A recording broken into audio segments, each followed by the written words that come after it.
دعائیں تو ام الیقین ہیں جو معجزوں کے راستے کھول دیتی ہیں۔ دعائیں تو معجزوں کا حصہ ہوتی ہیں۔ دل سے نکلی ہوئی ایک دعا تمہارے اور معجزوں کے درمیان آنے والی ہر رکاوٹ دور کر دیتی ہیں۔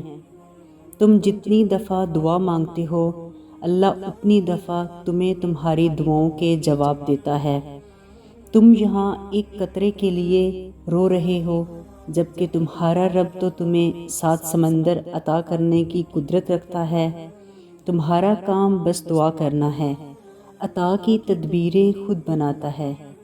دعائیں قبول ہوتی ہیں مگر مختلف صورتوں میں۔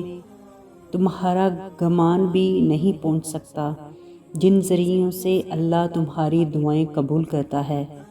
تم سوچتے ہو کہ طاہر کا مطلب ناممکن ہے، حالانکہ تو اللہ کی مخلت ہوتی ہے تاکہ تم اسے اپنی رضا کے لیے منا سکو۔ اگر اس نے یقین کے بعد بھی تمہیں اپنی عطا کے جلووں سے محروم رکھنا ہوتا تو انگلی کے ایک اشارے پہ چاند کو 2 ٹکڑوں میں کیوں تقسیم کرتا؟ معجزے بھی تبھی ہوتے ہیں جب یقین پختہ ہو۔ اللہ تمہیں تمہاری دعاؤں کے ذریعے آزماتا ہے۔ وہ طاہر اس لیے کرتا ہے تاکہ تمہارا یقین دیکھ سکے۔ تو یہ سوچ کر مانگنا مت چھوڑنا کہ جو چاہیے تھا وہ ابھی تک نہیں ملا۔ اور ممکن ہے کہ جس معجزے کا تمہیں انتظار ہو وہ تمہاری آخری دعا کا منتظر ہو۔ معجزے ان کے لیے ہوتے ہیں جو صبر کرتے ہیں۔ بے شک اللہ صبر کرنے والوں کے ساتھ ہے۔ مانگنے کی شدت قبولیت کی سب سے بڑی دلیل ہے۔ مسلسل دعا مانگنا ہی مقدر کو بدلتا ہے۔ اگر دعا میں صبر نہ کیا، آزمائش نہیں دیکھی، کٹھن راستے نہیں دیکھے، تو کیا دعا کا حق ادا کر دیا تم نے؟ اگر دعا میں مشکل نہیں دیکھی، صبر نہیں کیا، آنسو نہیں بہائے، تو کیا دعا کا حق ادا ہوا؟ تو دعاؤں کی قبولیت کے راستے آسان سمجھتے ہو؟ نہیں، کبھی کبھی اللہ تمہیں کچھ سکھانے کے لیے بہت کٹھن راستوں سے بھی گزارتا ہے۔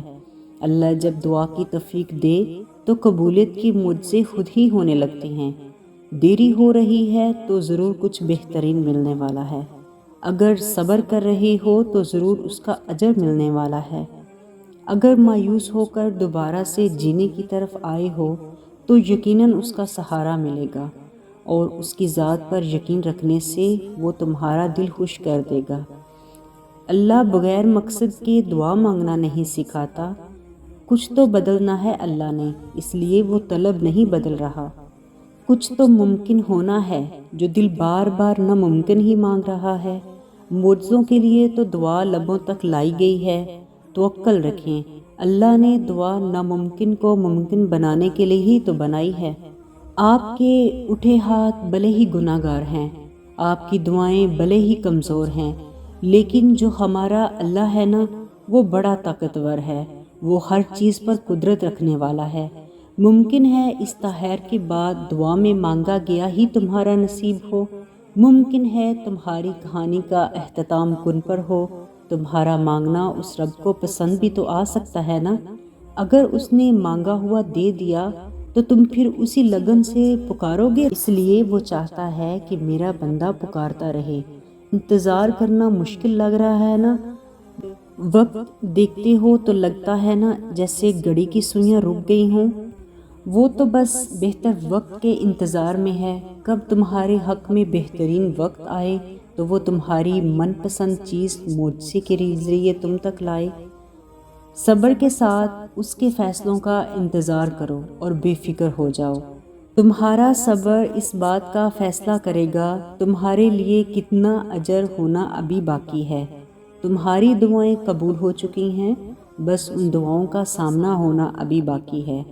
قبولیت کی واضح نشانی تو یہی ہے کہ تمہارا دل دعاؤں میں لگا ہوا ہے۔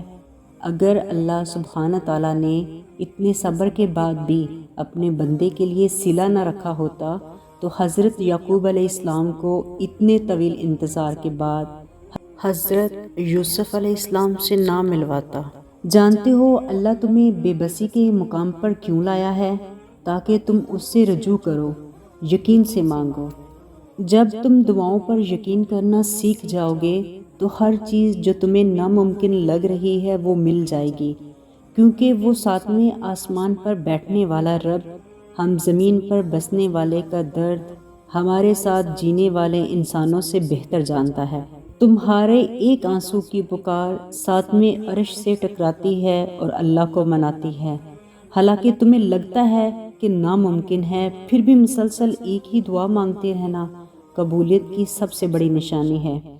اگر انتظار کروا رہا ہے تو تم مایوس نہ ہونا، اگر مزید انتظار نہیں کر سکتے یہ کہہ کر کمزور پڑ جاؤ گے۔ کچھ بھی ناممکن نہیں ہوتا، بس یہ ہماری سوچ ہوتی ہے کہ یہ چیز نہیں ہو سکتی۔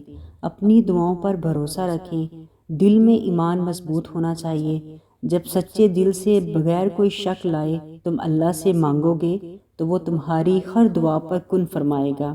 انتظار یا تو اس لیے کروا رہا ہے کہ یہ وقت صحیح نہیں تمہیں وہ دینے کا جو تم کب سے مانگ رہے ہو، یا تو وہ چیز تمہارے لیے بہتر نہیں جس کا تم کب سے انتظار کر رہے ہو، یا تو اللہ کو تمہارا مانگنا پسند آ گیا ہے، اس لیے وہ چاہتا ہے کہ میرا بندہ مجھ سے فریاد کرتا رہے۔ وہ جلد ہی وہ دن بھی آئے گا جب تمہاری ساری دعاؤں کو حقیقت بنا کر تمہارے سامنے کھڑا کیا جائے گا۔ ضرور قبول ہوں گی تمہاری یہ دعائیں، یہ وعدہ ہے اللہ کا تم سے۔ تمہاری بہتری کے لیے تحیر ضرور کرتا ہے، لیکن وہ بھولتا نہیں ہے، نہ تمہاری دعاؤں کو نہ اپنے وعدوں کو۔ اللہ تمہاری دعاؤں کو قبولیت کے ایسے رنگ عطا کرے گا کہ تمہارے صبر میں گرے ہر آنسو کا حق ادا ہو جائے گا۔ یہ وقت آنے میں تمہاری من پسند چیز سے نواز دے گا۔ جو ایک آنسو کو اتنی محبت سے سنبھالتا ہے تو سوچو وہ ان دعاؤں کو کیسے رد کر سکتا ہے جو صرف اس سے مانگی گئی ہوں۔ وہ ان سجدوں کو کیسے نظر انداز کر سکتا ہے۔ بس ذرا سی دیر پہ دل چھوٹا نہ کرنا، مایوس مت ہو جانا۔ وہ کن فیکن کا مالک ہے، وہ ہر چیز پر قادر ہے۔